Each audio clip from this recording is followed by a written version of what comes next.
전쟁이 끝났을 때 대륙은 눈에 보이는 흉터와 의도적으로 묻힌 다른 흔적들로 뒤덮였습니다.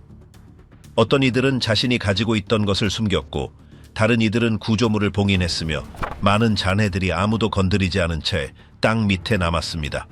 숨겨진 것에는 단일한 논리가 따르지 않습니다. 때로는 두려움 때문이었고 때로는 긴급함 때문이었습니다. 여러 경우에 더 이상 쓸모없는 것들이 버려졌습니다. 세월이 흐르면서 땅, 물 또는 시멘트가 숨겨진 것들을 덮었습니다. 하지만 묻힌 모든 것은 결국 드러나게 마련입니다. 역사적인 모자부터 가라앉은 비행기까지 조각들이 다시 나타나기 시작했습니다. 그리고 각각의 조각들은 작든 크든 수십 년 동안 잊혔던 질문, 날짜, 이름을 끌어냅니다. 전쟁이 그렇게 오래전에 끝났고 전 세계가 사망자를 집계했는데 왜 아직도 땅 아래에 침묵하고 있는 것들이 있을까요?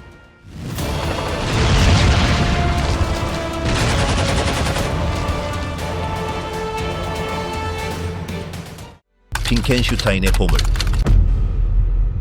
2017년 5월 패트릭 레스만이라는 14세 폴란드 10대 소년이 가족과 함께 폴란드 북동부 예지오라크 호수 근처로 소풍을 나갔다. 물가 옆을 걷던 중 그는 땅에서 약간 튀어나온 금속 물체에 걸려 넘어졌다. 그는 낡은 금속 우유통의 녹슨 뚜껑이 나타날 때까지 손으로 파기 시작했다. 곧이어 그는 두 번째 우유통을 발견했다. 단순한 시골 용기처럼 보였던 것들 속에는 그 지역에서 가장 오래된 프로이센 귀족 가문 중 하나인 폰 핑켄슈타인 가문에 속하는 온전한 개인 물품들이 숨겨져 있었다. 두 개의 우유통에는 제2차 세계대전 막바지에 급히 숨겨진 놀라운 기념품들이 들어있었다. 그 중에는 공문서, 가족 문장이 새겨진 편지, 흑백 사진, 만년필, 안경 한 쌍, 1914년부터 기록된 일기, 은수저, 군사휘장, 회중시계, 여러 고대 주화, 그리고 조심스럽게 접힌 베르마흐트 장교의 제복까지 있었다. 또한 뼈 손잡이가 달린 칫솔, 면도 케이스, 지폐 뭉치와 훈장, 그리고 사냥 도구, 보석류, 개인 용기 같은 일상용품들도 있었다. 모든 물품은 땅속에서 70년 이상 보존된 것이 놀라웠다. 발견 후 그 젊은이의 부모는 당국에 연락했고 곧 일라바 박물관의 전문가들이 출처를 확인했다. 이 물품들은 1945년 소련군의 징역 이전에 호숫가 영주의 저택 마지막 소유주였던 한스 요아힘 폰 핑켄슈타인 백작의 것이었다. 수십 년 동안 백작과 그의 재산의 행방은 미궁에 빠져 있었다. 우유통의 발견은 제3제국의 철수와 함께 묻혔던 가족사를 다시 열었다. 용기들의 내용물은 고고학자 및 역사가 팀에 의해 1년 이상 목록화되고 보존되었다. 제1차 세계대전과 나치즘 말기 사이에 작성된 백작의 일기는 동프로이센의 독일 귀족들의 삶, 군대와의 연관성, 그리고 분쟁에 대한 그들의 시각에 대한 귀중한 세부 정보를 제공했다. 또한 1945년 1월과 2월로 날짜가 기입된 두 개의 키릴 문자 문서가 발견되었는데 이는 붉은 군대가 이 지역을 징역하던 시기였다. 후속 조사는 백작이 1945년 3월까지 그의 소유지에 머물렀으며 그 후 소련군에게 체포되어 파슬렉 지역의 포로 수용소로 이송되었다는 사실을 밝혀냈다. 그는 얼마 후 구금 상태에서 사망했다. 그의 아내 힐데가르다는 몇 개월 동안 자신의 영지에서 강제 노동자로 살아남았다. 같은 해 11월에 그녀는 풀려나 독일에서 딸들과 재회할 수 있었다. 연구원들에 따르면 모든 정황은 러시아 군대가 도착하기 전에 남아있는 얼마 안 되는 소유물을 보호하기 위해 가족 물품을 묻기로 결정한 사람이 바로 그녀였음을 시사한다. 백작의 딸인 발트라우트 폰 핑켄슈타인은 발견 후 연락을 받았을 때 81살이었다. 그녀는 수십 년 동안 독일에서 살았으며 자신의 유년 시절 일부였던 여러 물품들을 즉시 알아보았다. 편지, 사진, 개인 소지품들은 그녀가 원래의 집을 떠나보낸 시간의 거의 대부분 동안 땅속에 묻혀 있었다.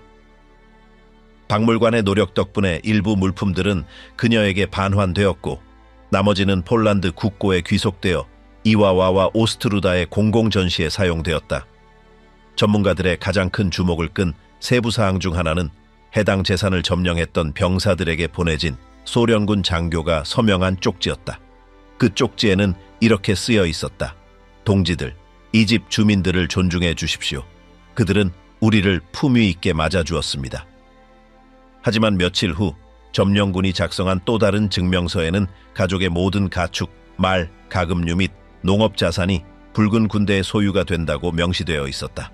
더 많은 관련 물품을 찾기 위해 연구자들은 금속 탐지기를 사용하여 그 지역에서 추가 수색을 실시했다. 폰 핑켄슈타인 가문에 더 이상의 소유물은 찾지 못했지만 같은 경계 내에서 중세시대의 전투 도끼와 고대 요새의 유적이 발견되었다. 이 발견물들은 지역 역사가 미하우 메우어테크에 의해 오스트루다 박물관에 지역 유산 보존의 일환으로 전달되었다. 이 사건은 폴란드와 유럽 언론에 널리 알려졌는데 유제품 용기의 내용물이 가진 역사적 가치뿐만 아니라 그 발견에 깊이 있는 인간적인 특성 때문이었다. 자신들의 땅을 버려야 했던 한 귀족 가문은 호숫가에 묻힌 2개의 금속 용기에 자신들의 유산을 맡겼었다. 70년 이상이 지난 후 휴가를 보내던 한 10대 소년이 그 이야기가 세상에 다시 알려지도록 했다.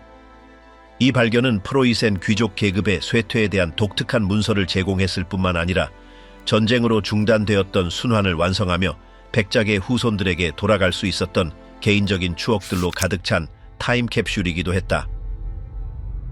베를린 지하에 묻힌 히틀러의 전쟁 학교. 베를린의 전쟁 터널 전문가들로 이루어진 한 단체가 도시 서쪽의 인공 언덕 아래에 덮여있던 오래된 나치 군사 학교를 발견했다고 보고했습니다. 나치 건축가 알베르트 슈페어의 아이디어였던 그 훈련센터는 전쟁 중 무너진 건물 잔에 약 2600만 입방미터로 만들어진 116m 높이의 언덕인 토이펠스베르크에 위치해 있습니다. 결코 완성되지 않은 그 구조물은 아돌프 히틀러가 1937년에 주춧돌을 놓으면서 시작되었습니다. 계획은 그것이 게르마니아라고 불리는 거대한 제국 도시의 일부가 되는 것이었습니다. 그러나 한 나치 내부 문서에 따르면 전쟁 자체의 문제로 인해 불과 3년 후에 공사를 중단할 수밖에 없었습니다. 그 지역을 점령한 영국군은 그 장소를 본부로 사용하려고 생각했지만 개조하기가 매우 복잡하다는 것을 알게 되었습니다. 그것이 너무 강화되어 있어서 무너뜨릴 수도 없었습니다. 그래서 그들은 베를린 잔해의 절반, 즉 약 40만 개의 건물에 해당하는 잔해로 그것을 덮기로 결정하고 그 위에 잔디 씨앗을 뿌렸습니다. 그렇게 토이펠스베르크가 형성되었습니다. 시간이 지나면서 베를린 사람들은 겨울에는 스키를 타고 썰매를 타는데 여름에는 연을 날리는 데 사용했습니다. 몇몇 호기심 많은 사람들을 제외하고는 거의 모든 사람들이 그 아래에 군사학교가 있었다는 사실을 완전히 잊었습니다. 정확한 위치를 알려주는 오래된 문서를 발견한 것은 베를린 지하세계 협회였습니다. 그들이 그것을 날려버리려 했음에도 불구하고 건물의 상당 부분이 여전히 그 아래에 남아있다고 확신합니다. 라고 언더월드 그룹의 디트마르 아놀드가 말했습니다. 10년 동안 50개의 피난처를 찾아낸 이 조직은 가능한 한 빨리 발굴하기를 원합니다. 우리는 그 지역 아래에 여러 층으로 이루어진 거대한 터널 시스템도 있다는 것을 알고 있습니다. 계획은 기계로 북동쪽 부분을 약 20m 파내려가 콘크리트와 벽돌을 만난 다음 탐험가들이 밧줄과 헬멧을 사용하여 진입하도록 하는 것입니다. 베를린 신문들은 이 프로젝트를 지하 베를린의 마지막 위대한 비밀을 밝히려는 시도로 언급했습니다. 숨겨진 피난처와 전쟁 구조물에 대한 베를린 사람들의 관심은 끝이 없는 것 같습니다. 히틀러가 제정신이 아닌 상태에서 분쟁의 마지막 날들을 지휘하려 했던 가장 잘 알려진 피난처는 모든 문고리와 창문 틀까지 디지털 애니메이션으로 완전히 재현되었습니다. 여러 역사학자들은 70년대 정부 보안 파일에 기반한 그 장소의 가상 방문을 해당 피난처에 현존하는 최고의 디지털 사본으로 평가했습니다. 포츠다머 플라츠 근처에 위치한 실제 장소는 흙으로 덮여 다시 묻혔습니다. 모델의 저자이자 디자이너인 크리스토프 노이게바우어는 많은 사람들이 생각하는 것과는 달리 히틀러가 지하의 호화로운 현대식 은신처에서 생을 마감한 것이 아니라 공무원들을 위해 고안된 상당히 기본적인 피난처에서 살았다고 설명했습니다. 밀물과 함께 돌아온 제2차 세계대전에 잃어버린 드론. 매사추세츠 해안에서 제2차 세계대전 당시 군대에서 사용되던 오래된 부품이 예기치 않게 발견되었다. 케이프 코드 국립공원 팀이 인간이 만든 물체가 마르코니 해변의 모래에 좌초된 것을 발견한 후 알림을 보냈다. 이 발견은 공원 자체에서 2024년 4월 10일 수요일에 소셜미디어를 통해 공유되었다. 사진에는 시간이 흐르면서 마모된 구조물이 해변에 놓여 있었는데 폭풍이 다시 바다로 휩쓸어가기 직전이었다. 공원 직원들은 파도가 부품을 휩쓸어가기 전에 즉시 구조를 위해 조직되었다. 안전한 장소로 옮긴 후 공원의 역사 담당관인 빌 버크는 이를 자세히 조사했다. 그는 이 부품이 무인 항공기 유형으로 40년대와 50년대에 훈련 표적으로 사용되었던 RCAT의 동체임을 확인했다.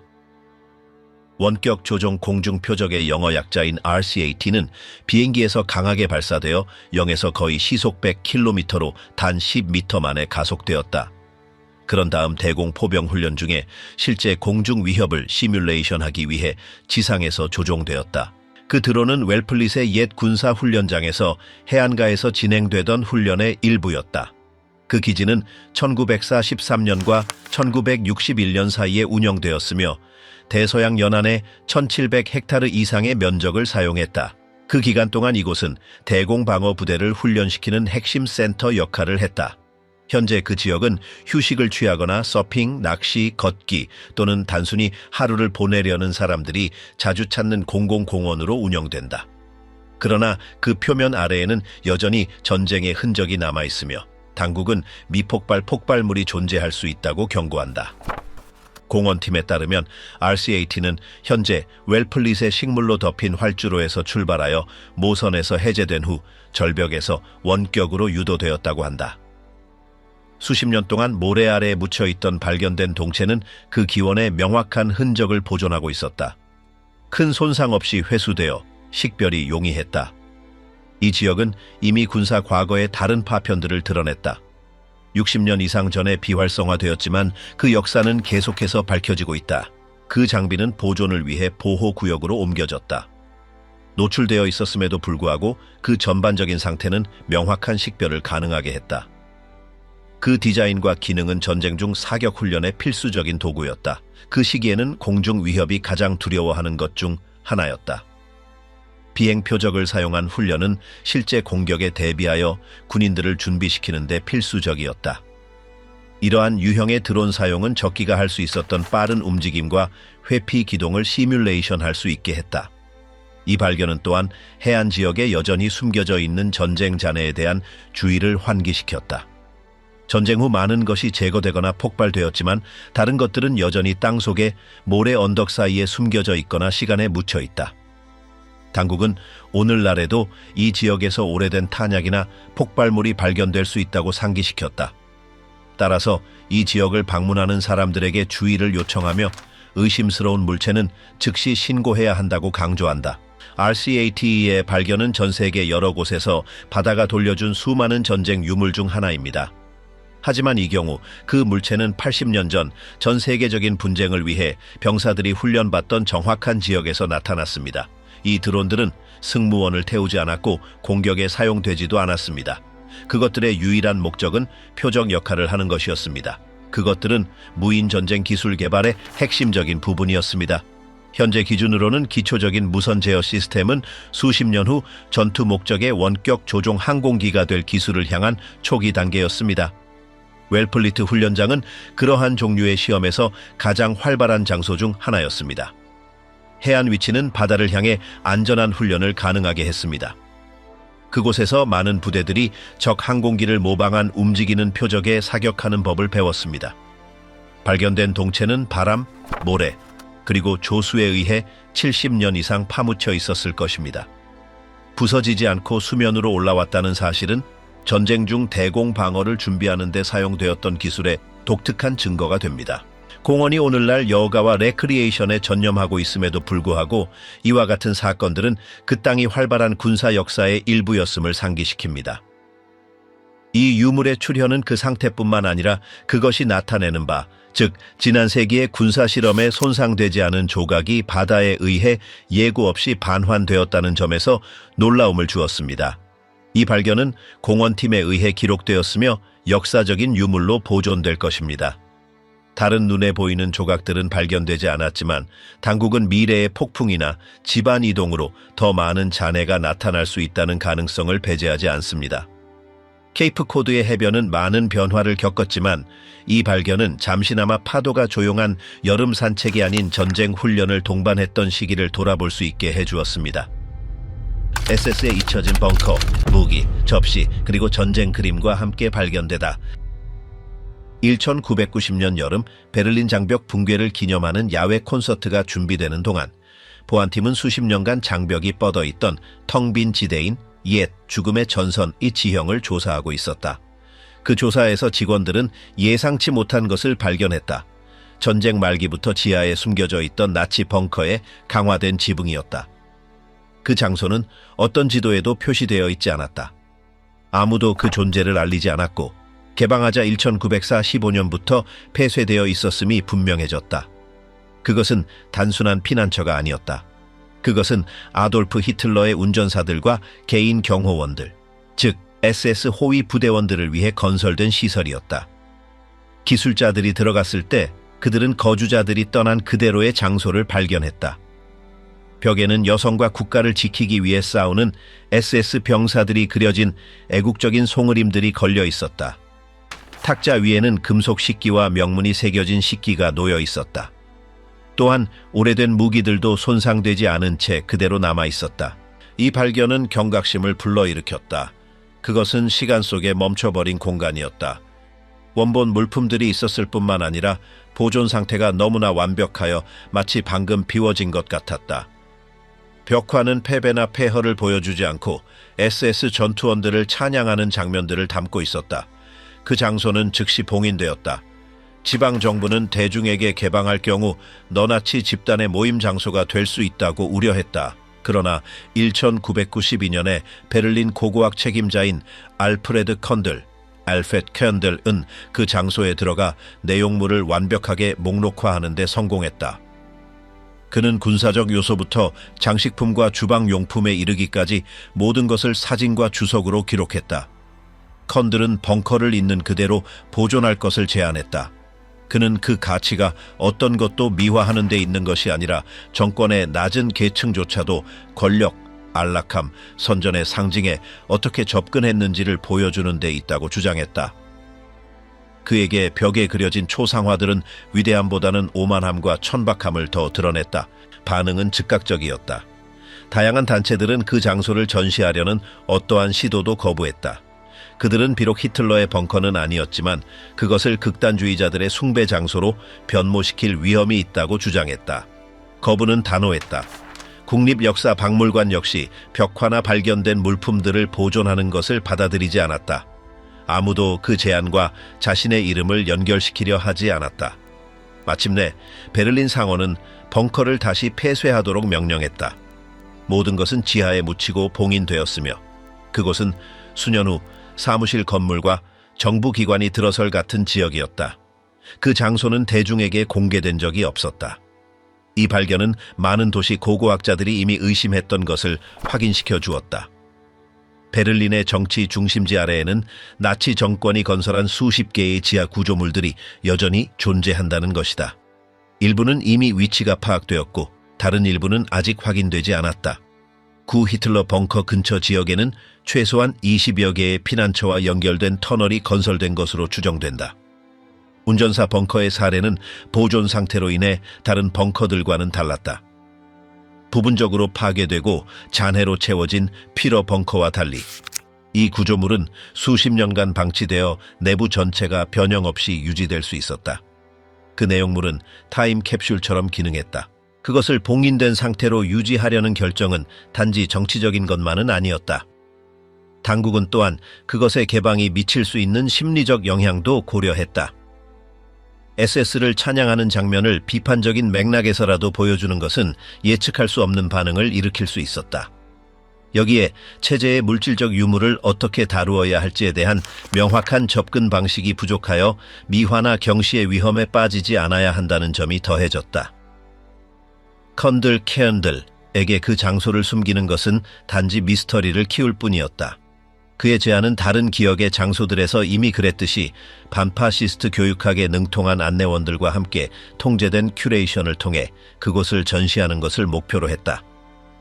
그는 유물을 숨긴다고 해서 그것들이 사라지는 것이 아니며 그것들을 무시함으로써 신화와 추측의 여지를 남긴다고 주장했다. 그의 입장에도 불구하고 그 장소는 다시 폐쇄되었다. 그들은 그곳을 흙으로 덮었고 나중에 공식 프로젝트에 할당된 부지에 통합시켰다. 오늘날 아무도 그 구조물에 접근할 수 없으며 그곳에 무엇이 있었는지 알려주는 어떠한 표지판도 존재하지 않는다. 이 벙커는 예외였다. 폴란드의 늑대 소굴이나 조센과 마리엔탈의 벙커들처럼 다른 제3제국의 유물들이 박물관으로 전환된 반면 베를린에서는 그러한 선택지가 배제되었다. 독일의 정치 중심지는 역사적 문서적 가치가 부인할 수 없음에도 불구하고 상징적으로 그렇게 섬세한 공간을 떠맡고 싶어 하지 않았다. 미국의 치명적인 잠수함이 80년 후 온전한 상태로 다시 나타났다. 2024년 5월에 한 전문팀이 제2차 세계대전 중 일본 제국에게 가장 두려움을 주었던 잠수함 중 하나인 USS 하더의 발견을 확인했습니다. 1914년에 침몰한 이 배의 선체는 남중국해 해수면 아래 900m 이상에서 발견되었습니다. 이 발견은 전쟁 중에 실종된 52척의 미국 잠수함을 찾아내는 것을 목표로 하는 이니셔티브인 로스트 52 프로젝트에 의해 이루어졌습니다. 공식 확인은 NHHC로 알려진 미국 해군 역사 및 유산 사령부에서 나왔습니다. 프로젝트 연구원들이 제출한 데이터를 확인한 후 발견된 잠수함이 USS 하더와 의심의 여지 없이 일치한다고 선언되었습니다. 이 배는 지휘탑에 보이는 손상 외에는 해저에 거의 온전히 남아 있었습니다. 이번 발견은 최첨단 탐사 기술 덕분에 가능했습니다. 해양 탐험가 팀 테일러와 전문가 크리스틴 데니슨이 이끄는 로스트 52팀은 수중 드론과 사진 측량 기술을 사용하여 잔해를 정밀하게 매핑했습니다. 여러 각도에서 촬영된 수천 장의 이미지를 바탕으로 잠수함의 3차원 재구성이 생성되었습니다. 이미지는 선체, 프로펠러, 함교 및 잠망경 타워와 같은 세부 사항을 보여주었습니다. 시각 정보의 선명도를 통해 해군 전문가들은 USS 하더임을 오차 범위 없이 확인할 수 있었습니다. 이 선박은 1943년에 취역했습니다. 첫 임무부터 태평양에서 적함을 침몰시키는 분명한 목표를 가지고 작전했습니다. 사무엘 딜리 사령관의 지휘 아래 79명의 승무원이 탑승했습니다. 그들의 전투 슬로건은 간단했습니다. 더 세게 때려라. 각 순찰에서 그들은 이 원칙을 충실히 지켰습니다. USS 하더는 사라지기 전에 6번의 출항을 했습니다. 5번째 순찰에서 일본 구축함 3척을 침몰시키고 다른 2척에 심각한 손상을 입혔습니다. 그 작전은 미국 잠수함 전쟁 중 가장 대담한 작전 중 하나였습니다.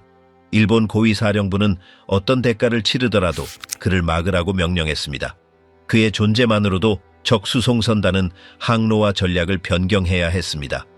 그에 대한 마지막 소식은 1944년 8월 24일이었습니다. 그는 필리핀 북쪽 다솔만 근처 해역에서 작전 중이었습니다. 그곳에서 USS 헤이크와 함께 일본 해군 편대에 접근했습니다. 기동 중에 하더는 적 목표물에 어로의 3발을 발사했습니다. 직후 일련의 폭로해가 그를 명중시켰습니다. USS 헤이크는 후퇴했지만 하더는 다시는 연락이 닿지 않았습니다. 수십 년 동안 그의 위치는 알려지지 않았습니다. 여러 추적 시도는 결과를 내지 못했습니다. 깊은 바다와 정확한 좌표 부족이 작업을 어렵게 했습니다. 이 함정의 회수는 로스트 52팀에게 중요한 이정표가 되었습니다. 이 프로젝트가 시작된 이래로 확인된 7번째 함정이었습니다. 발견의 정확한 위치는 사망한 해병들의 유가족에 대한 존중으로 공개되지 않고 있습니다. 팀의 프로토콜에 따르면 어떠한 발견도 완전한 검증이 이루어질 때까지는 통보되지 않습니다. 확인되면 발견은 공식적으로 기록되고 기념 장소가 됩니다. 하더호를 이끌었던 사무엘 딜리 사령관은 전쟁에서 가장 많은 훈장을 받은 사령관 중 한 명이었습니다. 그의 용기는 그에게 수많은 사후 인정을 안겨주었습니다. 그의 리더십 아래 잠수함은 매우 짧은 기간에 침몰 기록을 축적했습니다. 이 함선의 손실은 이전의 성과에도 불구하고 미국 해군에게 전략적인 타격으로 간주되었습니다.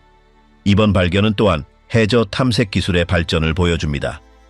자율 드론과 사진 스캔 사용 덕분에 침몰한 함선을 밀리미터 단위의 정확도로 찾아낼 가능성이 확대되었습니다. 하더웨에서 촬영된 이미지는 물속에서 80년 동안 있었음에도 불구하고 구조적으로 양호한 상태를 보여줍니다. 이 발견은 연구자들이 어뢰 시스템, 해치, 선체, 내부 구조와 같은 세부 사항을 관찰할 수 있게 했습니다. 심지어 원래 도료 조각과 새겨진 번호의 흔적도 확인되었습니다.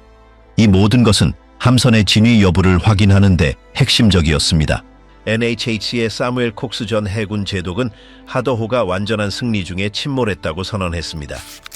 그의 말에 따르면 승무원들이 사용한 전술은 비범할 정도로 공격적이고 효과적이었습니다. 그러한 공격적인 접근 방식이 바로 잠수함을 적의 최우선 표적으로 만든 것이었습니다. 로스트 52 프로젝트는 잠수함 전쟁에 대한 정보를 복원하는 데 중점을 둔 더 큰 이니셔티브의 일부입니다. 개인 기부금과 기관의 물류 지원으로 자금을 조달하며 이 프로그램은 앞으로 여러 해 동안 지속될 것으로 예상됩니다. 현재까지 태평양과 대서양의 여러 지역에서 잔해를 발견하여 미국 군사 역사에서 미결된 장을 닫을 수 있게 했습니다. 남중국해에서 USS 하더호의 발견은 수중 발견 목록이 계속해서 늘어나는 데 기여합니다. 그것의 복원은 기술적 가치 외에도 승무원 가족들에게 상징적인 의미를 지닙니다. 함선은 인양되지 않을 것이지만 그 위치와 완전한 문서화가 확보되었습니다. 해저가 그리하여 그들의 최종 무덤이 됩니다. 공원이 숨기고 있던 것, 벨기에 지하에서 발견된 제2차 세계대전 독일 벙커. 2024년 4월 벨기에 헤이스트 안제이의 해안공원을 청소하던 보존팀이 모래 아래에서 1945년부터 잊혀졌던 나치 군사 복합시설의 온전한 잔해를 발견했습니다. 몇 센티미터의 흙과 뿌리 아래에서 철근 콘크리트 벙커 3개, 벽돌 참호 2개, 콘크리트 군사 도로 하나, 그리고 일상용품의 잔해가 드러났는데 이 모든 것이 독일군이 제2차 세계대전 중 요새를 건설했던 바로 그 장소에 있었습니다. 발견된 장소는 플랑드르의 플랑드르 지역에 있는 작은 사구지대인 빌렘스파크 총무공원이었습니다. 이 프로젝트는 침입 식물을 제거하여 자연 생태계를 복원하는 것을 목표로 했습니다. 그러나 첫 번째 굴삭기 작업과 함께 콘크리트 조각, 벽돌, 그리고 녹슨 부품들이 나타났는데 이는 그 풍경과 어울리지 않았습니다. 작업이 진행됨에 따라 지형은 80년 이상 숨겨져 있던 것, 즉 1942년에 독일군이 건설한 군사 구조물들을 드러냈습니다. 이 지역은 이미 역사를 가지고 있었습니다. 제1차 세계대전 동안 이 지역은 교전의 무대였으며 그곳에는 독일 포대 2개 프레야와 아우구스타가 세워져 있었습니다. 방벽, 대피소, 그리고 벙커들과 함께 이 장소는 해안을 통제하기 위한 전략적 요충지로 기능했습니다. 전쟁 후 이 시설들 중 많은 수가 철거되거나 매장되었습니다. 그러나 20년 후 제2차 세계대전이 한창일 때 나치 정권은 이 공원을 다시 요새화된 기지로 만들었습니다. 군사 재건축 동안 이 지역은 60개 이상의 구조물로 덮였습니다. 탄약고, 인력 숙소, 병력 수송을 위한 콘크리트 도로, 그리고 방어 참호가 건설되었습니다. 이 모든 것은 바다로부터의 잠재적인 공격에 저항하기 위한 의도를 가지고 있었습니다. 분쟁이 끝날 무렵 이 건축물들 중 많은 수가 의도적으로 숨겨졌습니다. 가장 약한 것들은 파괴되어 잔해가 되었습니다. 가장 튼튼한 것들은 흙으로 덮였습니다. 2024년 4월의 발견에는 온전한 벙커 3개가 포함되었습니다. 각 벙커는 강화 콘크리트 지붕이 있는 닫힌 하나의 방이었고 창문이 없으며 단 하나의 입구만 있었고 모래로 완전히 덮여 있었습니다. 그 군사 대피소의 벽은 튼튼하게 유지되었습니다. 그것들은 대서양 방벽의 다른 요새들에서 사용된 것과 동일한 기술로 건설되었습니다. 그 옆에서는 지그재그 형태의 벽돌 참호 2개가 발견되었습니다. 또한 차량과 병사들이 통행했을 것으로 보이는 콘크리트 도로의 조각들도 나타났습니다. 독일군이 건설한 하나의 우물은 여전히 그 구조를 보존하고 있었습니다. 잔해 사이에서 주방용품, 탄약통 잔해, 그리고 녹슨 도구들이 발견되었습니다. 고고학자들은 모든 미터의 발굴을 감독했습니다. 유산 당국이 보고한 바에 따르면 모든 것이 기록되고 문서화되고 사진 촬영되었습니다. 그러나 조사가 완료된 후 발견된 요소들은 보존을 확실히 하기 위해 다시 모래로 덮였습니다. 그 땅은 수십 년 동안 그랬던 것처럼 표시 없이 봉인되었습니다. 지방 당국은 이 공원이 장소의 군사적 과거를 지우기 위한 여러 시도의 현장이었다고 설명했습니다. 건축물들이 파괴되었고 일부 지역은 잔해로 채워졌으며 유적 위에 식물들이 심어졌습니다. 그러한 노력에도 불구하고 가장 무거운 유물들은 표면 아래에 남아 있었습니다. 그리고 이제 그렇게 많은 세월이 흐른 후 다시 보이기 시작했습니다. 여러 세대에 걸쳐 헤이스트 안제의 주민들은 발밑에 숨겨진 구조물들에 대한 소문과 함께 살아왔습니다.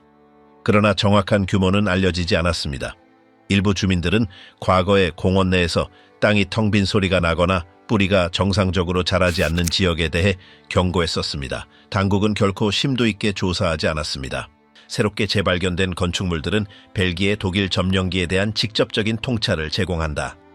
그것들은 고립된 유물이 아니다. 그것들은 프랑스 북부에서 덴마크까지 뻗어 있던 해안 방어 체계의 일부를 이룬다. 많은 경우에 이 피난처들은 두꺼운 벽, 둥근 지붕, 강화된 입구, 그리고 폭격으로부터 보호하기 위한 좁은 공간과 같은 유사한 패턴을 따랐다. 이번 발견에는 제1차 세계대전의 구조물은 포함되지 않았다. 그 지역이 그 분쟁에서 핵심적인 역할을 했음에도 불구하고 초기 요새들의 흔적은 이후 수십 년 동안 파괴되거나 쓸려나갔다. 오직 제2차 세계대전의 요소들만이 땅과 식물층에 의해 보호되어 숨겨져 있었다. 문화유산 전문가들은 유적이 다시 매장되었다는 사실이 그 역사적 가치를 없애지 않는다고 밝혔다. 그들이 설명했듯이 모래로 덮는 것은 그들의 온전함을 보존하고 공기, 빛 또는 사람들의 통행으로 인한 손상을 방지하는 데 도움이 된다. 공원은 계속해서 자연지역으로 기능할 것이지만 이제는 땅속의 나치 전쟁 기계의 일부였던 구조물들이 존재한다는 것을 알게 되었다. 당국은 또한 공원 아래에 더 많은 군사 유적이 존재할 가능성을 열어두었다. 스캔된 구역은 전체 지형의 일부만을 나타낸다. 1942년의 건축물 밀집도는 다른 시설들도 여전히 묻혀 있을 수 있음을 시사한다. 지금으로서는 공원이 자연적인 모습을 되찾았지만 그 내면에는 콘크리트, 참호 그리고 전쟁의 역사가 담겨 있다. 죽기 전 마지막 말을 남긴 일본군 병사들이 묻은 상자. 2017년에 오키나와의 해안 지역에서 공사를 위해 땅을 준비하던 한 무리의 노동자들이 지하 50cm 아래에서 금속 물체와 마주쳤습니다. 그것은 직사각형의 용기였고 녹이 슬어 있었지만 여전히 닫혀 있었습니다. 그들은 그것이 어떤 종류의 오래된 도구라고 생각했지만 그들 중 한 명이 상단에 새겨진 일본어 문자를 발견할 때까지는 몰랐습니다. 그들은 지역 당국에 알리기로 결정했고 한 팀의 고고학자들이 내용물을 인계받았습니다. 그 상자는 통제된 환경해 전문 시설에서 열렸습니다. 그 안에는 전통 종이에 쌓인 여러 봉투와 함께 몇 가지 개인 물품들이 있었습니다. 메달, 초상화, 이름이 적힌 천 조각들, 그리고 송을시가 적힌 작은 일본 국기. 모든 것은 좋은 상태로 보존되어 있었습니다. 전문가들은 그것이 제2차 세계대전 말에 남겨진 캡슐임을 확인했습니다. 그 서류들은 1945년에 작성되었으며 갈등의 마지막 몇 달 동안 오키나와에 있던 일본군 구성원들에 의해 작성되었습니다. 많은 텍스트들은 그들의 가족, 친구 또는 미래의 사람들에게 쓴 메시지였습니다. 그들은 날씨, 그들이 기다리는 전투, 그들의 생각, 그리고 그 글들이 언젠가 읽힐 수 있기를 바라는 소망에 대해 언급했습니다. 그것들은 공식적인 메시지가 아니었습니다. 그것들은 개인적인 글이었고 도움 없이 작성되었으며 어떤 것은 빠르게 쓰여졌고 다른 어떤 것은 매우 깔끔했습니다. 어떤 것에는 그림, 짧은 문구 또는 간단한 구절이 있었습니다. 하나는 말했습니다. 누군가 이것을 발견한다면 우리가 우리의 생각에 따라 행동했음을 이해하십시오. 우리도 두려움을 느꼈다는 것을 기억하십시오. 다른 하나는 확언했습니다. 내 이름은 타로입니다. 저는 19살입니다. 다음 날을 볼 수 있을지 모르기 때문에 이것을 남깁니다. 이 발견은 내용의 직접성으로 인해 주목을 받았습니다. 그것은 선전 자료도 아니었고 공식 보고서도 아니었으며 명령도 아니었습니다. 그것들은 생각이었습니다. 연구원들은 모든 것을 현대 일본어로 번역하고 내용을 디지털화했습니다. 그 후 그들은 이름을 식별하기 위해 전쟁 기록을 보관하는 기관들에 연락하기 시작했습니다. 9명의 신원이 확인되었습니다.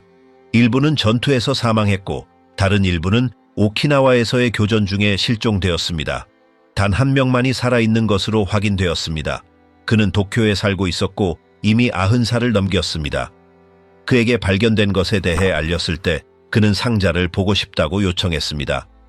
그는 서류 중 하나에서 자신의 필체를 알아보았고 그룹이 출발 명령을 받기 전에 상자를 묻기로 결정했다고 단언했습니다.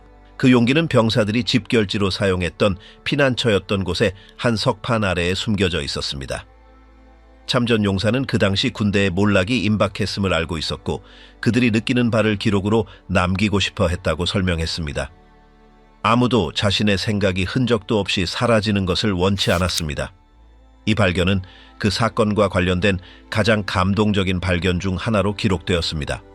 그것은 군사적 가치나 비밀 정보를 제공하지는 않았지만 가장 낮은 계층에 있던 사람들이 공식적인 필터나 조정 없이 그 날들을 어떻게 살았는지를 직접적으로 보여주었습니다. 오키나와 지역 박물관에서 임시 전시회가 열렸는데 그곳에는 발견된 물품들과 함께 텍스트 사본이 전시되었습니다. 또한 유일하게 신원이 확인된 생존자의 증언이 담긴 영상이 추가되어 내용에 대한 맥락을 제공하는 데 도움이 되었습니다. 대중의 반응은 상당했는데 특히 이런 종류의 캡슐에 대해 들어본 적 없는 젊은이들 사이에서 그러했습니다. 메시지는 서명자들이 다가올 일에 대해 인지하고 있었음을 분명히 보여주었습니다. 어떤 이들은 심지어 돌아올 수 있다면 무엇을 할지에 대한 계획을 이야기했습니다. 한 명은 자신의 목표가 쌀 가게를 여는 것이라고 말했고 다른 한 명은 동네 이웃과 결혼하고 싶다고 언급했습니다. 그것들은 모든 것을 끝내는 갈등 옆에 간직된 소박한 계획들이었습니다. 고고학적 관심 외에도 상자 속 내용물은 분쟁에 덜 보이는 측면을 보여주었습니다. 그것은 지휘관이나 대규모 충돌의 이야기가 아니라 잊히지 않기 위해 몇 줄을 쓴 징집된 젊은이들의 이야기였습니다. 프랭크 무디의 침몰한 비행기, 휴런 호수에서의 구조. 잠수부 한 무리가 몇 년 동안 미시간주 해안에서 휴런 호수에 얼어붙은 깊은 곳을 탐사해왔다.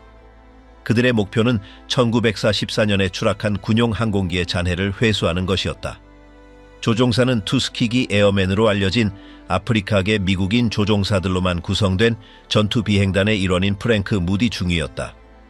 사고 현장은 디트로이트 북동쪽으로 약 90km 떨어진 휴런 항구 근처에 위치해 있었다.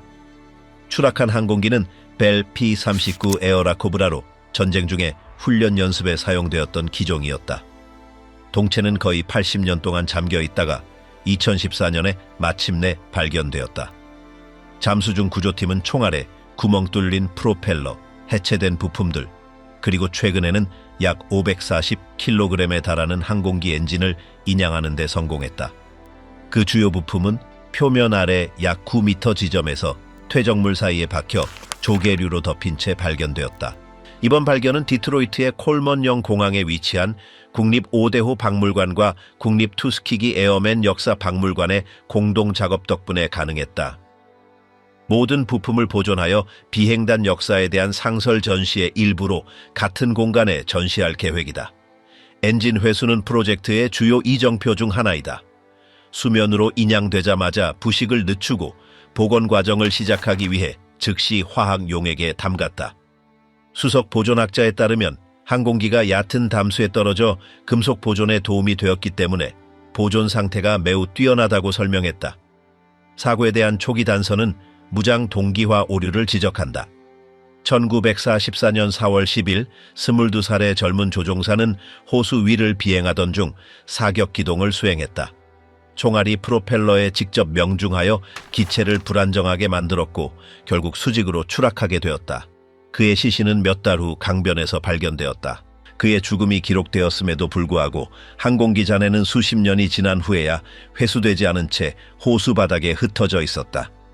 2018년에 주 정부는 공식적으로 고고학적 구조 작업을 승인했다. 그 이후로 꼬리, 조종석 계기판, 탄약, 보조 엔진, 그리고 착륙 장치 일부와 같은 부품들이 회수되었다. 책임 해양 고고학자인 웨인 루사르디는 항공기가 완전히 파편화되어 있었고 부품들이 800m가 넘는 범위에 걸쳐 흩어져 있었다고 확인했다. 호수바닥의 조건 덕분에 많은 부품들이 양호한 상태를 유지할 수 있었고, 이는 복원 작업을 용이하게 할 것이다. 그럼에도 불구하고 기체의 상당 부분은 여전히 물속에 남아있다. 각 발견물은 정확한 위치를 기록하기 위해 세심하게 지도화되었다. 이 정보는 향후 조립 및 전시 작업에 사용될 것이다. 작업은 주자연자원부가 승인한 역사 보존 규약을 따르는 수중구조 전문 잠수팀에 의해 수행된다. 고고학적 가치 외에도 이번 발견은 강력한 상징적 의미를 지닌다. 프랭크 무디는 훈련 중 미시간에서 사망한 비행단원 15명 중 한 명이었다. 그 그룹 중 5명은 휴런 호수에서, 그리고 1명은 세인트 클레어 강에서 목숨을 잃었다.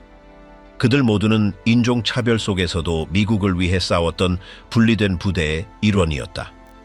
2021년에 이들 비행사들을 기리는 기념비가 세워졌습니다. 이는 포트 휴런의 블루워터 국제 교량 근처에 위치해 있습니다. 그 목적은 그들의 희생의 경의를 표하고 전쟁 중 그들의 역할을 가시화하는 것입니다.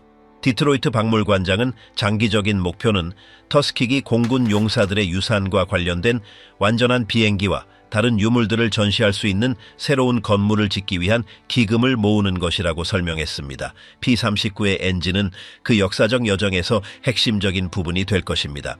제2차 세계대전 동안 이 조종사들은 유럽으로 전투 임무에 파견되었습니다. 그들의 부대는 인종차별로 인해 부과된 제약에도 불구하고 공중에서의 능력과 효율성으로 존경을 받았습니다. 그들은 처음에는 엘라뱀에서 훈련했지만 미시간은 고급 훈련 구역으로 사용된 주 중 하나였습니다. 이 비행기의 발견은 그들의 역사 중 덜 알려진 서사를 완성합니다. 훈련 중 미국 영토에서의 손실입니다. 현재까지 아프리카계 미국인 해양 역사에 전념하는 단체인 다이빙 위드 어 퍼포스에 따르면 휴런 호수 바닥에 이 부대와 관련된 비행기가 최소 3대 더 있는 것으로 추정됩니다. 기상이 허락하는 한 복구 작업은 계속될 것입니다. 팀은 앞으로 몇 년 안에 더 많은 구조적인 파편을 회수할 수 있기를 기대합니다. 각 조각은 비극을 둘러싼 사실을 재구성하려는 노력의 일환으로 복원되고 문서화될 것입니다. 과정이 완료되면 박물관은 미시간에서의 훈련부터 해외에서의 전투 영향에 이르는 전시회를 선보일 것입니다. 증언, 제복, 그리고 비행대대의 사진도 포함될 것입니다. 이는 그들이 줄을 거쳐간 과정과 전장 밖에서 치러진 희생에 대한 최초의 종합적인 전시가 될 것입니다. 프랑스에 묻힌 콘크리트 괴물. 프랑스 북부 생토메르 근처의 에페르레크 숲에서 연합군 병사들은 1944년에 지도에 없는 거대한 콘크리트 구조물을 발견했습니다. 그들은 폭탄 구덩이 사이를 지나 벽에 두께가 7m가 넘는 반쯤 묻힌 건물을 발견할 때까지 전진했습니다. 그곳은 나치가 하루에 수십 개의 V2 미사일을 발사하기 위해 설계했지만 한 번도 발사하지 않은 나치 기지인 에페르레크 요새였습니다. 이 시설은 한 번에 100개 이상의 로켓을 수용하도록 고안되었습니다. 목표는 매일 36개의 미사일을 영국 남부로 발사하는 것이었습니다. 이 단지에는 엔진의 연료를 공급하는 데 필요한 액체 산소 생산 공장과 독일과 연결되어 무기와 보급품을 운송하는 강화된 기차역이 포함되어 있었습니다. 이 프로젝트는 북서부 발전소로 명명되었습니다. 알베르트 슈페어의 직접적인 명령으로 1943년 3월에 건설이 시작되었습니다. 히틀러는 잠수함 벙커 구조를 기반으로 한 설계를 승인했습니다. 계획은 폭격에 강하고 지하 생산 라인처럼 미사일을 수직으로 조립할 수 있는 고정 발사대를 건설하는 것이었습니다. 그 크기는 당시 다른 어떤 유형의 구조물보다도 컸습니다. 5m 두께의 지붕은 지면 높이에서 건설된 다음 아래에서 벽이 완성되는 동안 유압잭으로 들어 올려졌습니다. 이렇게 해서 폭발에 견딜 수 있는 방공 동굴을 만들려고 했습니다. 내부에는 5대의 하이랜드 압축기가 매일 10톤의 액체 산소를 생산할 수 있었고 150톤까지 저장할 수 있도록 설계된 저장고가 있었습니다. 이 공사는 토트 조직에 배정되었고 홀츠만 앤 폴란스키 회사에서 수행했습니다. 434호 건설대대는 그 달에 6,000명의 노동자들과 함께 작업을 시작했습니다. 강제로 참여한 독일 및 프랑스 기술자들뿐만 아니라 폴란드, 체코슬로바키아, 벨기에, 스페인 출신의 수천 명의 전쟁 포로와 민간인들이 있었습니다. 많은 이들이 정치범이었고 근처 수용소에 갇혀 협력자와 경비로 사용된 소련 병사들의 감시를 받았습니다. 즉각적인 처형에도 불구하고 탈출이 발생했습니다. 교대 근무는 12시간이었고 밤새도록 끊임없이 작동하는 투광 조명 아래에서 이루어졌습니다. 시멘트는 끊임없이 혼합되었고 강변 항구에서 기차로 운반되었습니다. 북쪽에서는 9만 볼트의 전력망이 연결되었습니다. 남쪽에서는 비제른의 차해석장이 보급 및 기술 지원 센터로 사용되었습니다. 공중에서 건설은 의심을 사기 시작했습니다. 1943년 5월 영국 공군 정찰 비행은 불규칙한 움직임과 특이한 구조물을 감지했습니다. 비밀정보기관은 정확히 무엇을 위해 건설되는지 아직 알지 못했지만 그 규모는 경각심을 불러일으켰습니다. 8월 6일 영국 군사위원회는 즉시 공격을 명령했습니다. 첫 번째 폭격은 8월 27일에 발생했습니다. 187대의 항공기가 갓부은 콘크리트 블록에 300개 이상의 폭탄을 투하했습니다. 피해는 심각했습니다. 시멘트가 무질서하게 굳어 비계가 갇히고 건물의 많은 부분이 쓸모없게 되었습니다. 수백 명의 강제 노동자들이 사망했습니다. 희생자를 피하기 위해 계획된 교대 근무 변경은 사상자를 줄이기에 충분하지 않았습니다. 공격은 몇 주 동안 계속되었습니다. 마침내 독일 지휘부는 그것을 발사 플랫폼으로 사용하려던 계획을 포기했습니다. 남쪽 부분은 액체 산소 생산 공장으로 개조되었습니다. 이를 보호하기 위해 그들은 위에서 아래로 지붕 건설을 서둘렀지만 누적된 피해로 인해 너무 많이 진전할 수는 없었습니다. 동시에 그들은 남쪽으로 몇 킬로미터 떨어진 라 쿠폴이라는 또 다른 유사한 시설을 시작했습니다. 1944년 7월 4일 프로젝트가 중단되었습니다. 며칠 후 톨보이 폭탄이 지붕을 뚫고 내부를 파괴했습니다. 히틀러는 모든 고정 발사 기지를 버리고 이동식 플랫폼으로 전환하라고 명령했습니다. 남아있던 장비는 독일 중부의 다른 공장들로 옮겨졌습니다. 9월 4일 캐나다 부대가 그 장소를 점령했습니다. 독일군은 배수 밸브를 열어둔 채 그곳을 떠났습니다. 무른 건물 여러 구역을 침수시켰습니다. 점령 후 처음 며칠 동안 연합군은 구조물의 실제 목적을 이해하지 못했습니다. 그것이 V2 미사일을 발사하기 위한 기지였음을 확인하기 위해 1945년에 기술 조사가 필요했습니다. 1951년 프랑스 영국 군사위원회가 그 장소를 재조사했습니다. 그들은 손상에도 불구하고 구조물이 여전히 서 있었고 물이 비워지면 다른 용도로 활용될 수 있다고 결론지었습니다. 그러나 군사적 목적으로 다시 사용되지는 않았습니다. 수십 년 후 그 부지는 민간인에게 인수되었습니다. 1973년에 처음으로 대중에게 공개되었습니다. 그곳은 산책로, 무기잔해, 그리고 표시된 구역들이 있는 야외 박물관이 되었습니다. 1986년에 프랑스 정부에 의해 역사적 기념물로 지정되었습니다. 오늘날 에페를렉 블록하우스는 전쟁으로 얼어붙은 거대한 콘크리트 덩어리로 남아 있습니다. 그곳은 분화구, 텅 빈 터널, 그리고 그 숲에서 정권의 최종 무기를 발사하려던 계획의 잔해로 여전히 표시되어 있습니다. 그러나 단 하나의 미사일도 발사하는 데 성공하지 못했습니다. 히틀러의 모자, 한 젊은 유대인 병사가 뮌헨에서 발견한 것. 1945년 4월 말 연합군이 제3제국의 중심부로 진격하는 동안 제42 보병 사단 소속의 소규모 정찰대가 뮌헨의 한 아파트를 수색하는 임무를 맡았다. 목표는 명확했다. 유용할 수 있는 문서나 첩보 자료를 찾아 등록하는 것이었다. 그러나 그날 그들이 발견한 것은 군사적 가치는 없었지만 나중에 역사적 상징성으로 가득한 물건이 될 것이었다. 옷장 꼭대기, 상자 안에 유대계 병사 한 명이 안감해 A, H, 이니셜이 수놓아진 중절모를 발견했다. 그 모자는 아돌프 히틀러의 것이었다. 그것을 발견한 젊은이는 리처드 마로위츠였다. 그는 19세였고 브루클린 출신이었으며 제132 연대 정찰팀의 일원이었다. 히틀러가 베를린 벙커에서 자살한 날인 4월 30일에 마로위츠는 뮌헨에 있는 독재자의 아파트 침실을 뒤지고 있었다. 상자를 열자 그는 그 모자를 발견했다. 혐오감과 아이러니가 뒤섞인 감정으로 그는 그것을 바닥에 던지고 짓밟았다. 그는 그 행동이 수십 년을 가로지를 이야기의 시작을 알리게 될 줄은 몰랐다. 그 모자는 증거물로 인계되는 대신 마로위츠가 보관했다. 유럽에 머무는 나머지 기간 동안 그는 그것을 자신의 소지품 사이에 숨겨두었다. 뉴욕으로 돌아온 후 그는 그것을 전선에서의 다른 추억들과 함께 보관했다. 수년 동안 그 모자는 캔버스 가방 안에 상자들 사이에 잊힌 채 어린이 파티에서 마술 묘기를 부리는 데 사용되는 물건들에 둘러싸여 있었다. 심지어 그의 자녀들도 그 이야기를 알지 못했다.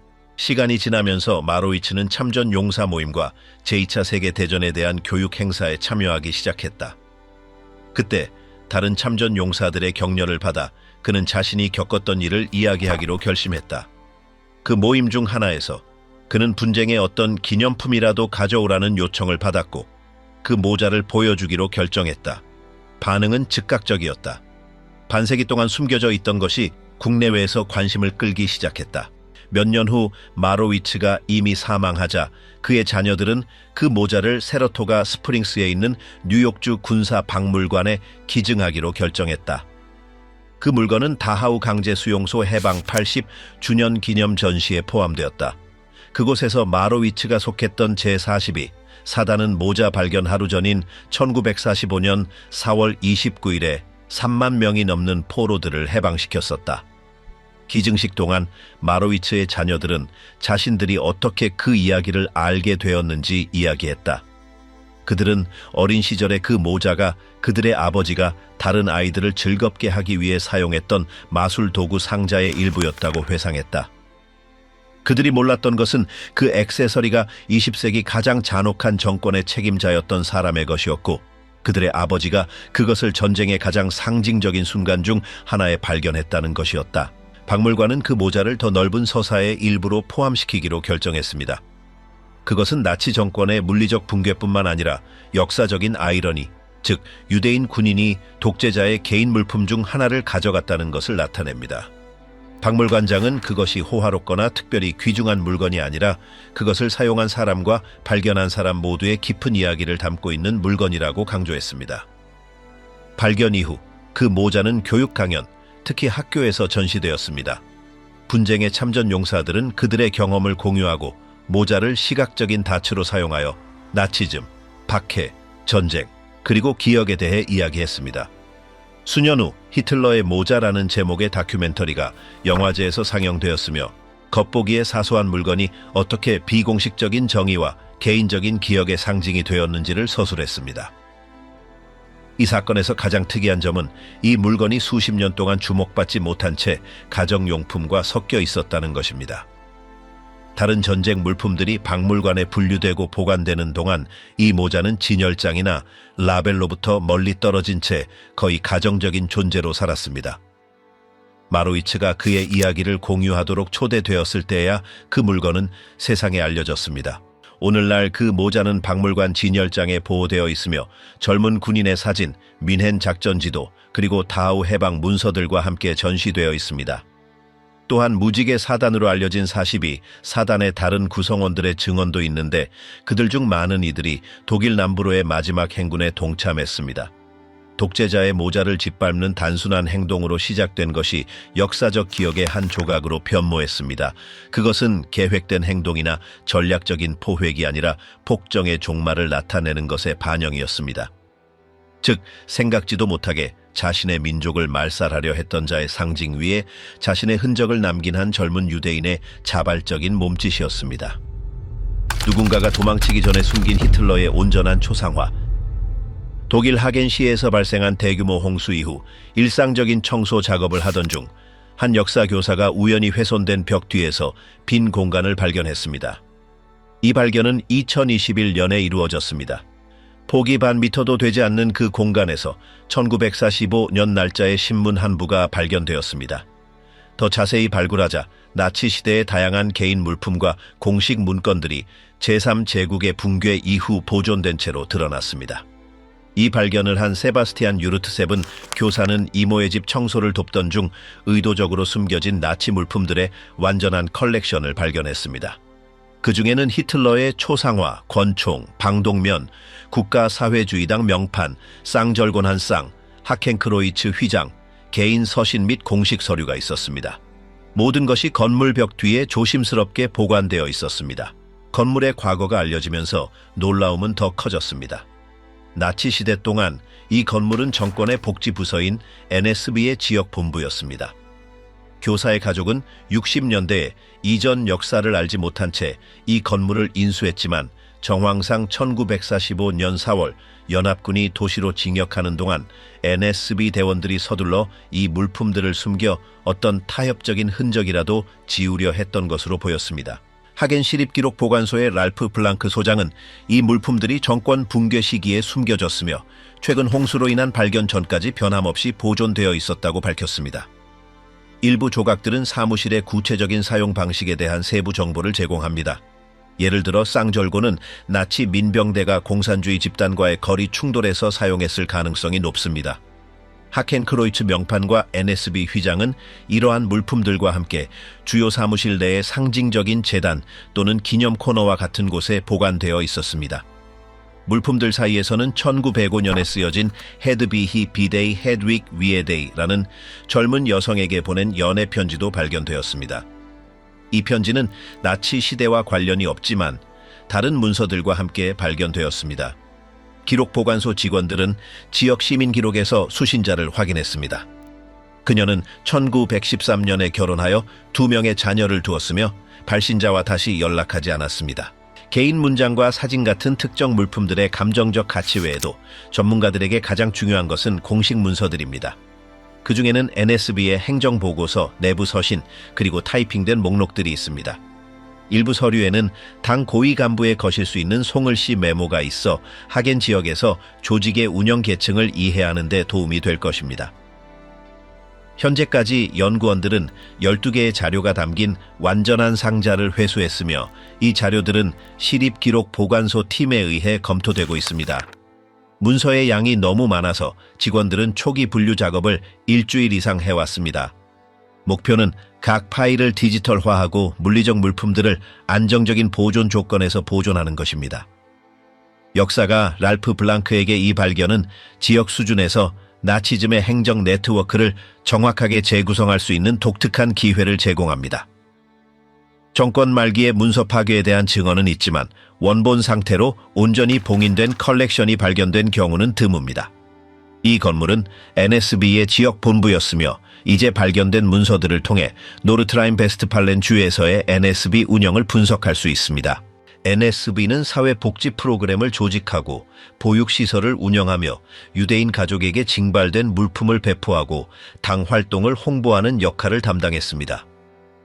발견된 기록들은 이러한 임무가 어떻게 수행되었는지 관련된 인물들 그리고 자원의 유통에 대한 단서를 제공할 수 있습니다. 또한 압류된 재산, 특히 가구, 의류 및 가정용품의 관리에 대한 직접적인 증거를 찾을 가능성도 있습니다. 그러한 공간을 은신처로 사용하는 것은 분쟁의 마지막 몇 달 동안 특히 임박한 점령을 예상하던 지역에서 흔해졌습니다. 이 경우 문서들은 신속하게 숨겨졌을 뿐만 아니라 특정 방식에 따라 숨겨졌습니다. 모든 것이 포장되어 가짜 벽으로 덮여 있었는데 이는 단순한 버려짐이 아니라 조직적인 행동이었음을 시사합니다. 이 자료들은 또한 직원들을 둘러싼 상징적인 환경에 대한 세부 정보도 보존하고 있습니다. 일부 봉투에는 편지지 머리글에 이데올로기적 문구가 적혀 있었고 사용된 인장에는 당의 상징이 새겨져 있었습니다. 발견된 사진에는 제복을 입은 초상화, 지역 퍼레이드, 당 회의 등이 포함되어 있으며 이 모든 것은 1936년과 1944년 사이에 날짜가 기입되어 있습니다. 이러한 종류의 발견은 학술 연구의 데이터를 제공할 뿐만 아니라 교육 전시회에 활용될 수 있는 구체적인 요소들을 제공합니다. 하겐 기록보관소는 나치 국가기구에서 NSB의 역할을 맥락화하는 정보 패널과 함께 내용의 일부를 임시 전시에 선보일 계획입니다. 52행침과 나치즘이 파괴하지 못한 400개의 물건. 발굴의 첫 주 동안 고고학자들은 사소한 유물만을 발견했습니다. 몇몇 도자기 파편, 19번째 세기의 동전, 그리고 한 랍비에게 헌정된 명판. 그러나 2004년 6월 중순에 모든 것이 변했습니다. 이전에 52행침 대형 유대교 회당이 서 있던 바로 그 모퉁이에서 수십 년 동안 땅속에 숨겨져 있던 한 무더기의 물건들이 파묻힌 채 발견되었습니다. 총 400개 이상의 조각들이 전쟁 발발 전 지역 유대인 공동체의 가구와 의례 생활의 일부였습니다. 이는 임박한 나치 점령에 맞선 절박한 보존 행위에 대한 소문을 확증해주는 예외적인 발견이었습니다. 발굴 작업은 토른의 니콜라우스 코페르니쿠스 대학교의 고고학자 마우고자타 그루파가 이끄는 5월 28일에 시작되어 6월 29일까지 이어졌습니다. 이 작업은 분쟁의 발발을 알게 된 후 여러 유대인 공동체 구성원들이 성전 기초에 금속 상자를 숨기는 것을 보았다고 기억하는 사람들의 증언에 의해 추진되었습니다. 그 증인들 중 한 명인 이샤야후 야롯은 홀로코스트에서 살아남았고 거의 70년 후 절멸 수용소를 방문할 계획인 한 젊은 이스라엘인을 만났습니다. 대화 중에 야롯은 1939년부터 간직해온 기억을 공유했습니다. 그는 유대교 회당의 여성 갤러리로 향하는 계단 옆에 무언가를 묻는 것을 보았다고 했습니다. 랍비 엘리야후 본바흐는 독일군이 도시에 접근했을 때 가장 귀중한 종교 유물을 숨기라고 명령한 사람이었을 것입니다. 사실 관계 재구성에서 고고학자들은 매장이 1m 깊이에서 이루어졌으며 물건들은 숨기기 전에 해체되었다고 판단했습니다. 야롯은 심지어 수색을 용이하게 하기 위해 장소의 약도를 그렸습니다. 그 지도는 첫 번째 탐사의 기반이 되었습니다.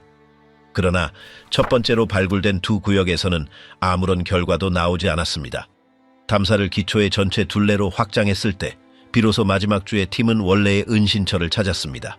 발견된 물품에는 성스러운 두루마리를 보관하던 성궤의 대리석 장식 요소, 바닥의 장식 타일, 의례용 접시, 탄화된 책의 잔해, 기념 명판, 영원한 불꽃을 위한 청동 램프, 하누카 촛대, 19번째 세기 후반의 샹들리에, 분해된 가구, 벤치, 그리고 히브리어 비문이 새겨진 조각들이 포함되었습니다. 여러 물건들은 급하게 분해된 흔적을 보였습니다. 종교 텍스트에 불에 탄 파편과 같은 다른 것들은 일부 요소가 매장되기 전에 또는 아마도 건물 파괴의 결과로 화재 손상을 입었음을 확인해 주었습니다.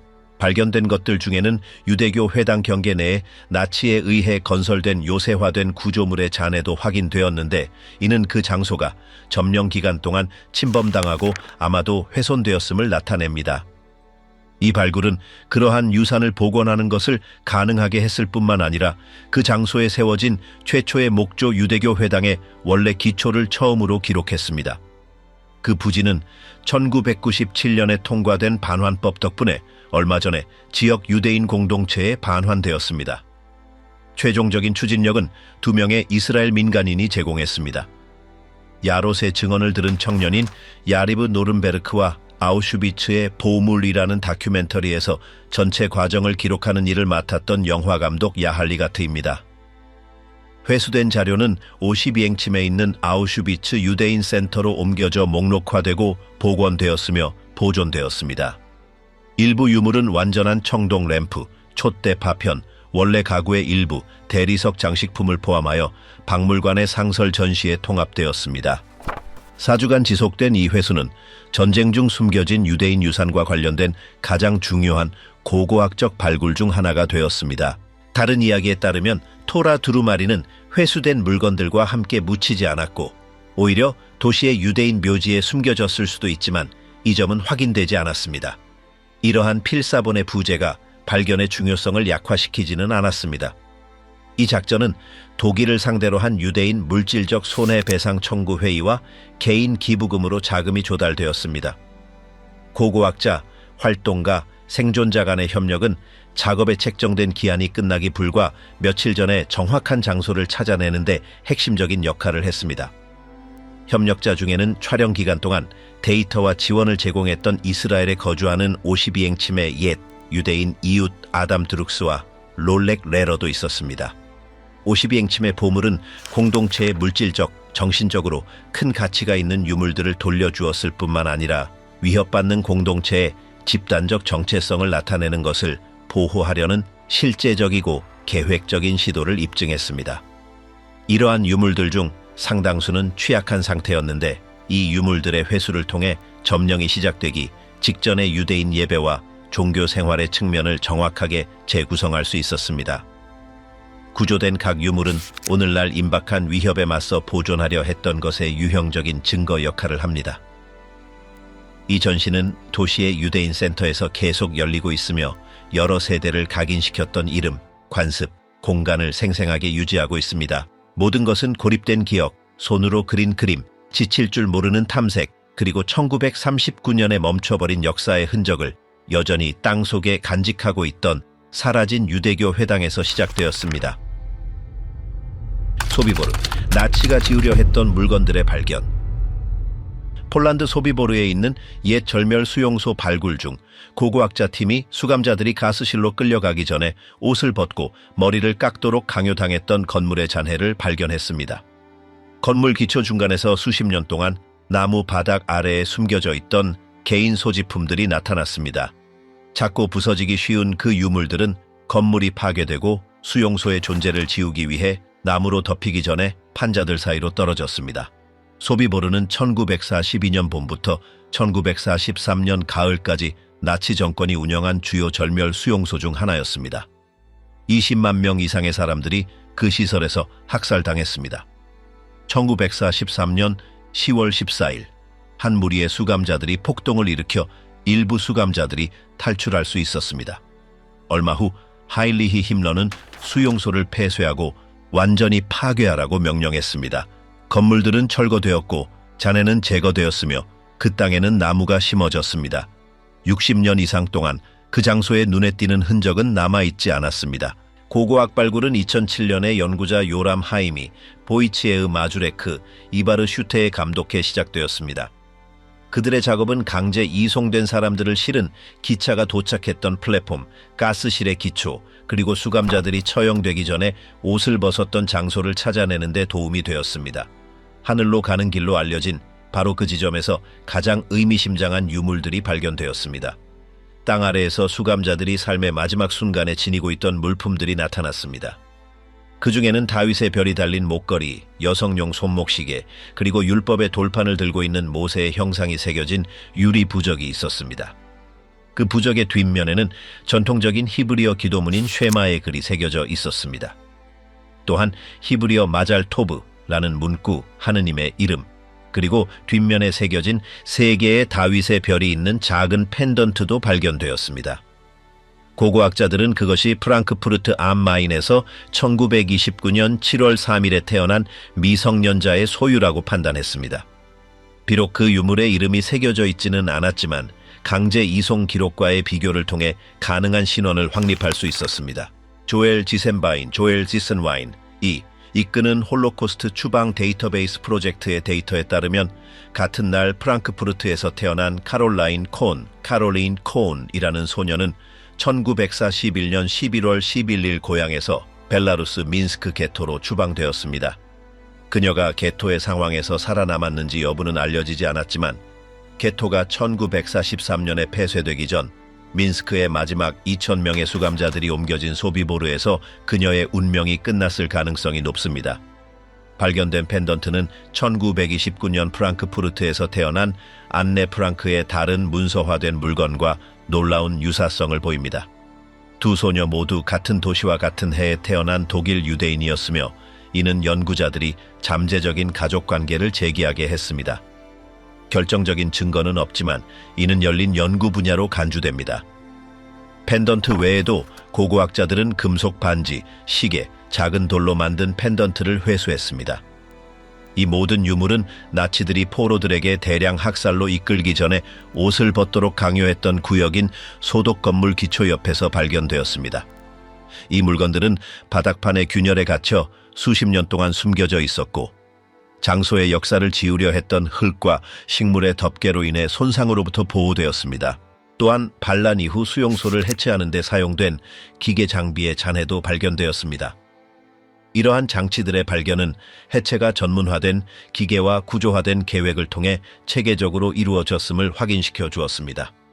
나치들은 폐허를 남기지 않고 조심스럽게 덮인 땅을 남겼습니다. 이러한 완전한 말살 시도는 법의학 고고학 덕분에 부분적으로 역전되었으며 이는 수용소의 지형을 재구성하고 침묵된 역사의 파편들을 구출할 수 있게 했습니다. 모든 유물은 야드 바셈, 바셈과 협력하여 이스라엘 유물 관리국에 의해 문서화되었습니다. 이 유물들은 홀로코스트 연구 아카이브의 일부가 되었고 그중 몇몇은 임시 전시회에서 공개적으로 전시되었습니다. 이번 발견은 절멸 수용소의 기능에 대한 물질적 증거를 제공했을 뿐만 아니라 희생자들과의 구체적인 인간적 유대감도 보여주었습니다.